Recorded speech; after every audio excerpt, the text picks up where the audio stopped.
वहाँ बैठे हुए थे, वो आपसे ये कह रहे थे कि कंसर्न आंसर नहीं मिला आपको, लेकिन जो जवाब उन्होंने दिया, वो किस हद तक रिलेट करती हैं आप? उन्होंने पहले तो ये बताया कि नबी करीम सल्लल्लाहु अलैहि वसल्लम की रहनुमाई में ऐसी एक रियासत बनी, ओवरनाइट नहीं बनी। ये उनका पॉइंट ये था कि ओवरनाइट कुछ नहीं यस, होता, यस।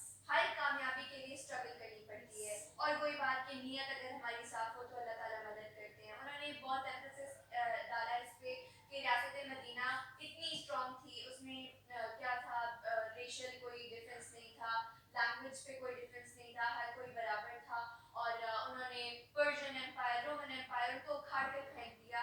लेकिन किस रास्ते पे चलकर, नबी करीम सल्लल्लाहु अलैहि वसल्लम की सुन्नत और अल्लाह ताला के अहकाम पर साबित कदमी से चलकर उन्होंने ये मंजिल हासिल की। तो उनका मेन पॉइंट यही था कि अगर हम भी इन बेहतरीन रोल मॉडल्स की तर्ज पर चलेंगे तो हमें भी कामयाबी मिल जाएगी। और ओवरनाइट कामयाबी नहीं मिलेगी, कामयाबी मिलेगी बहुत सारी स्ट्रगल के बाद। अच्छा देखिए, हम इन चीज़ को डिस्कस करते हैं न्यूज़ में भी और अपने प्रोग्राम्स में भी कि हमने कहा कि पहले 100 दिन, फिर 1 साल, फिर 1.5 साल, फिर 5 साल।